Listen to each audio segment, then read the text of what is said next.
itu menakwilkan. Jadi kalau antum ingin menafsirkan, jangan tafsirkan seenak antum. Dibawa pada pemahaman yang beda dengan makhluk. Sebetulnya, inti pembahasannya, pemikirannya sama. Apa di antara kesamaannya? Jangan samakan sifat Allah dengan sifat makhluk. Tanzihu sifatillahi subhanahu wa ta'ala al-khaliq min sifatil makhluk. Menyucikan sifat Allah dari sifat makhluk. Ada yang mengatakan sudah istiwa itu artinya bertempat. Allah punya tempat, tempatnya di arasy. Yang punya tempat itu makhluk. Allah tidak dibatasi dengan tempat. Kalau Allah punya batas tempat, artinya Allah sama sifatnya dengan makhluk. Ya, artinya mujassam itu menempat. Kalau sudah punya tempat, berarti menempat sama dengan makhluk. Gak boleh. Kalau Allah kemudian butuh tempat, berarti punya kebutuhan. Sedangkan Allah maha luas, laisa kamitslihi syai'. Allah menempat, berarti butuh tempat. Ketika Allah tidak ada di tempat itu, di mana Allah? Jelas ya? Nah, itu ada masalah dalam akidah. Makanya kalau antum ingin memahami ini, kalau ingin tetap memaksakan tempat, ditakwilkan. Takwilkan. Jangan dipahami demikian, tapi dipahami dengan nilai yang terkait dengannya. Apa diantaranya? Istawa, bimakna istaula. Menguasai. Mengatur. Aras jangan diartikan dengan bertempat di situ. Ada begitu tidak? Artikan dengan di arasy, itulah Allah mengatur. Menguasai. Menguasai aras, menguasai alam dan sebagainya. Contoh lain Pak, takwil yang batil. Allah berfirman, Ar-Rahmanu 'alal 'arsy istawa. Allah beristiwa di atas aras. Allah beristiwa di atas aras. Apa kata mereka?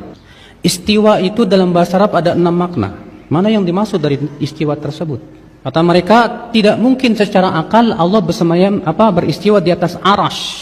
Sebab kalau Allah beristiwa di atas aras berarti Allah butuh aras, Allah butuh tempat. Mustahil. Lihat, mereka tolak dengan apa? Akal. Akhirnya apa? Maka ayat ini harus ditakwil. Yang dimaksud istiwa di sini artinya menguasai. Maka kita Ahlussunnah membantah. Apa bantahannya? Betul, istiwa itu ada 6 makna. Kalau istiwa doang, istawa, yastawi itu ada 6 makna. Tapi kalau istawa setelahnya ala, maknanya hanya 1. Itu ala wartafa, tinggi. Sedangkan dalam ayat ini istawanya dengan ala. Ar-Rahman 'alal 'arsyis tawa. Sehingga maknanya hanya 1. Allah tinggi di atas arasy. Cuma masalahnya Pak, mereka menolak keyakinan ini hanya karena akal. Menurut akal mereka nggak mungkin Allah di atas arasy. Karena kalau Allah di atas arasy berarti Allah butuh arasy. Kita katakan ini konsekuensi yang batil. Karena keberadaan Allah di atas arasy tidak sama dengan makhluk. Sebagaimana Allah mendengar, makhluk mendengar, apakah berarti sama mendengarnya Allah dengan mendengarnya makhluk? Tidak. Demikian pula istiwanya Allah tidak sama dengan istiwanya makhluk. Kalau makhluk istiwa di atas sesuatu, makhluk butuh kepada tempat itu. Sedangkan Allah tidak. Makanya tidak ada konsekuensi seperti itu Pak. Lihat Pak, ini takwil yang batil namanya Pak. Mereka harus mentakwil kata istawa ala di situ dengan menguasai. Jadi artinya apa? Ar-Rahman menguasai arasy. Kita katakan secara bahasa Arab itu batil karena istawa di situ setelahnya ala, maknanya hanya 1 sudah, ala wartafa. Yang kedua, arasy itu dari awal sudah Allah kuasai. Apa maknanya Allah mengabarkan kepada hambanya Allah menguasai arasy? Sebutkan dalam ayat Allah yang telah menciptakan langit dan bumi dalam 6 hari, kemudian menguasai arasy dengan makna seperti itu ya. Kemudian menguasai arasy. Berarti sebelum menciptakan langit dan bumi, itu arasy siapa yang menguasai? Sehingga harus dikatakan kemudian setelah menciptakan langit dan bumi menguasai arasy. Kalau Allah sudah menguasai sebelum menciptakan langit dan bumi, tidak perlu kita sebutkan lagi. Sudah ma'ruf ya akhwal Islam. Bukan seperti itu gaya bahasa Al-Quran. Gaya bahasa Al-Quran itu sangat tinggi sekali. Dan itu bertentangan dengan balaghatul Quran. Kristiani akhirnya hijrah kepada Islam. Christian faith berkata God is everywhere. Jesus is everywhere. Jesus is in you, in me. Itu akidah An-Nasara. Terbawa-bawa oleh kita. Kita kalau Allah kata saya di mana-mana, kita no problem. Bukan, no problem. Tapi Allah kata, huwa fis sama. Oh, kamu kata Tuhan bertempat. Bukan saya yang kata, Tuhan yang kata. Yuk tak percaya, yuk jumpa dia, yuk tanya dia. Itu saja. Saya tak cakap apa. Ini Allah yang cerita tentang keadaannya. Bukan saya hanya beriman dengan firman-Nya. Dia turun. Bukan, dia turun. Banyak cerita turun. Artinya, dia mesti di atas baru turun. Ikut akliyah pun. Dan subhanallah, fitrah tauhid ini, mengetahui Allah itu esa dan Allah itu di langit, itu fitrah. Saya pernah itu bilang, kalau bapak ibu punya anak kecil, baru 2 hari lalu kemarin subhanallah, saya juga praktikin kepada anak saya yang baru 2 tahun, ngomong pun belum bisa. Saya duduk sama istri, kemudian anak-anak lagi main di depan saya, kemudian datang yang paling kecil. Kemudian saya pangku anak itu. Sambil ngobrol, bercanda-bercanda, dia belum bisa ngomong, saya baru ajar kata-kata.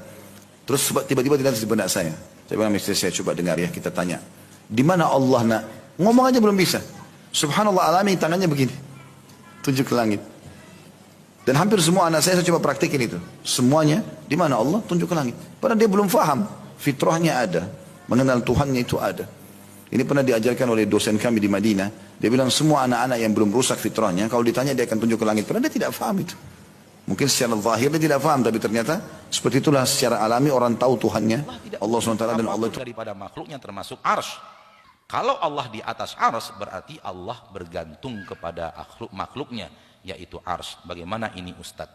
Wahai orang-orang yang menyatakan itu, yang mengatakan Allah di atas arsy siapa? Allah. Apakah kalau Allah yang mengatakan di atas arsy, salah kita mengatakan Allah di atas arsy? Sementara yang mengatakan Allah di atas arsy itu Allah itu sendiri. Malakum kaifa tahkumun? Ada apa dengan kalian? Membuat patokan hukum yang aneh. Saya katakan sesuai dengan yang Allah katakan, saya salah. Lalu apa yang benar?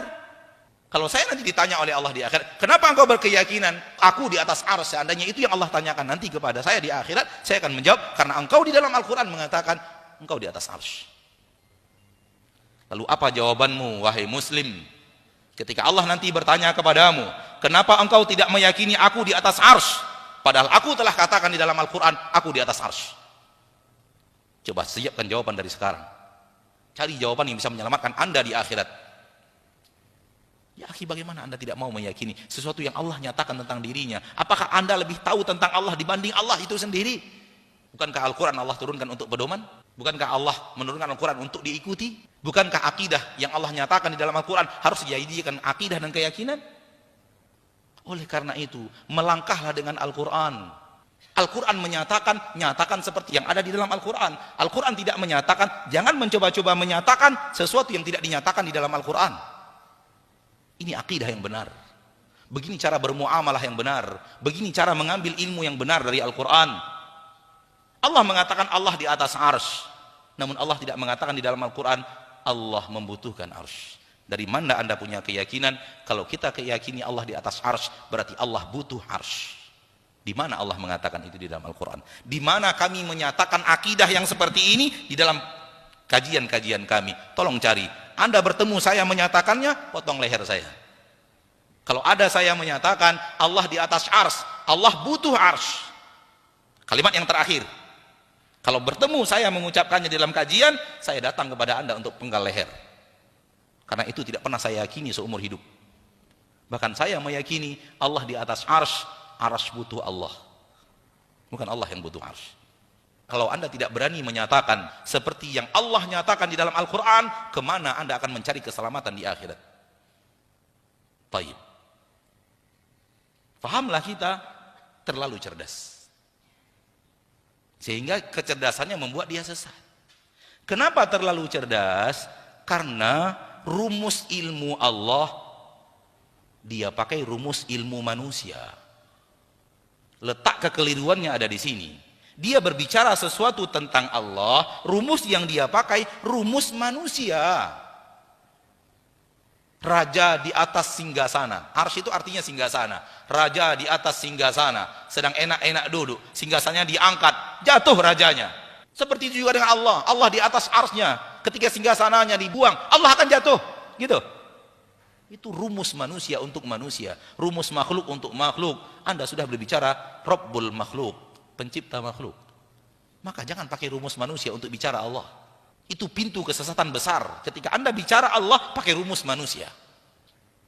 Terakhir, wahai orang-orang yang ingin berakidah dengan baik dan benar, jangan coba-coba yakini sesuatu tak ada di dalam Al-Quran, tak ada di dalam hadis. Jangan coba-coba yakini. Kalau Anda ingin selamat akidah Anda, cukuplah yakini apa yang ada di dalam Al-Quran, apa yang ada di dalam hadis. Kalau Anda tambahkan, Anda sesat. Cukupkan apa yang Allah katakan, itulah akidah saya. Apa yang Allah nyatakan, itulah akidah saya. Apa yang dinyatakan oleh Nabi, itulah yang saya yakini. Saya tambahkan setengah saja, setengah itulah sesatnya. Saya tambahkan 5.000 tambahan, 5.000 itu sesatnya. Karena tidak ada di dalam Al-Quran dan tidak ada di dalam hadis. Yakini masalah gaib. Kita tidak bisa lihat dengan mata kita, tidak bisa pegang dengan tangan kita. Kita hanya menyerah dengan berita yang datang. Dan berita yang datang itu di dua tempat, Al-Quran satu, hadis satu. Maka cukupkan akidah Anda dengan apa yang ada di dalam Al-Quran, dinyatakan di dalam Al-Quran, dan apa yang ada di dalam hadis dan dinyatakan di dalam hadis. Cukup itu akidah saya. Tak tambah sedikit pun. 0,00001% pun tak akan saya tambahkan. Itu akidah yang benar. Karena akidah berasal dari ilmu gaib. Dan ilmu gaib tidak bisa kita deteksi dengan panca indera kita, sehingga kita bisa menyatakan sesuatu yang tidak dinyatakan. Makna ars ala wartafa, di atas ars.